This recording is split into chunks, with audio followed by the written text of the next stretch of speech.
Hello, anime fans, and welcome to the channel The Wrong Way to Use Healing Magic, Episode 2 The Training from Hell Begins.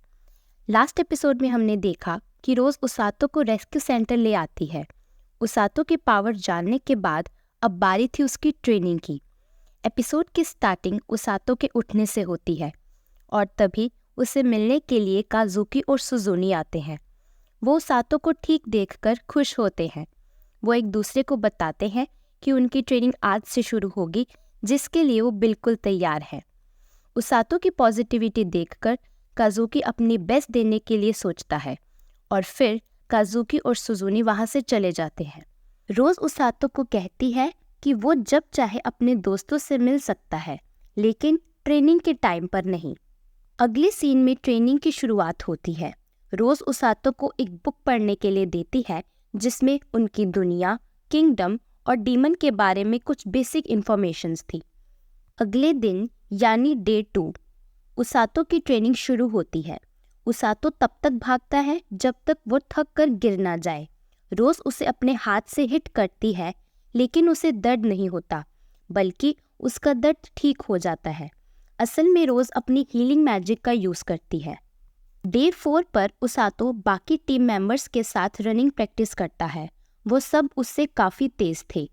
6th day पर practice करते हुए उसातो की magic abilities activate होना शुरू हो जाती हैं।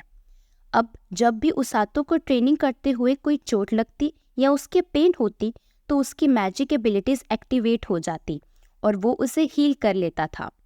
उसातो को हीलिंग मैजिक की पावर समझ आने लगी थी और वो पहले से काफ़ी बेहतर ट्रेनिंग करने लगा था।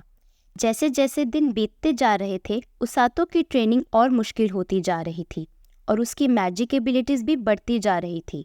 एक दिन प्रैक्टिस करते हुए रोज़ उसे बताती है कि वो अपनी बॉडी इसलिए स्ट्रॉन्ग बना रहा है ताकि वो बैटलफील्ड में अपने साथियों की मदद कर सके। ये जानने के बाद उसातो मन लगाकर प्रैक्टिस करने लगता है। अब उसे अपनी बॉडी हल्की लगने लगी थी और ये जानकर रोज़ ने उसकी बॉडी पर वेट डाल दिए। अगले सीन में हम देखते हैं कि डे 14 पर एक टीम मेंबर उसातो का लंच खा लेता है और उसातो को ये जानकर बहुत गुस्सा आता है और वो उससे लड़ने लगता है। एक हफ्ते बाद डे 21 पर काजुकी और सुजुनी उसातो को मिलने के लिए आते हैं। उनके साथ सिगलस, जो किंगडम की आर्मी का कमांडर था, और किंग की बेटी सीलिया भी आती है। उसातो उस समय ट्रेनिंग कर रहा होता है। उसातो की बॉडी देखकर काजुकी और सुजुनी काफ़ी हैरान हो जाते हैं, क्योंकि अब वो काफ़ी स्ट्रॉन्ग और मस्कुलर हो गया था। रोज़ की ट्रेनिंग का तरीका देखकर कमांडर काफ़ी गुस्सा हो जाता है और रोज़ को डांटने लगता है। फिर रोज़ उसातो को लंच करने के लिए और अपने दोस्तों के साथ समय बिताने के लिए कहती है और वो सब वहाँ से चले जाते हैं। सीलिया उन सब के लिए केक लाती है और वो सब बातें करते हुए उस केक को एंजॉय करते हैं। काजुकी उसातो को बताता है कि उनकी ट्रेनिंग में उनकी तबीयत का खास ख्याल रखा जाता है। सुजुनी को उसातो की बॉडी बहुत अच्छी लगती है। वो उसातो की शर्ट उठाकर उसके 6 पैक्स देखती है।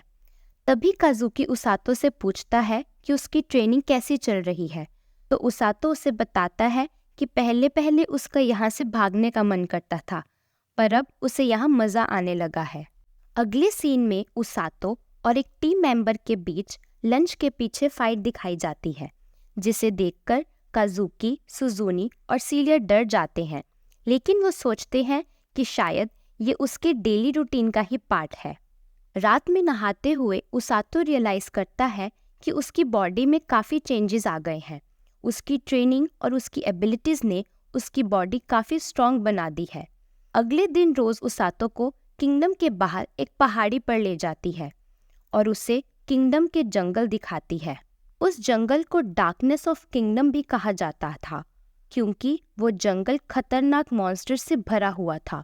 रोज़ उसातो को उन जंगलों में जाने के लिए कहती है और तब तक वापस आने से मना करती है जब तक वो एक ग्रैंड ग्रिजल का हंट ना कर ले।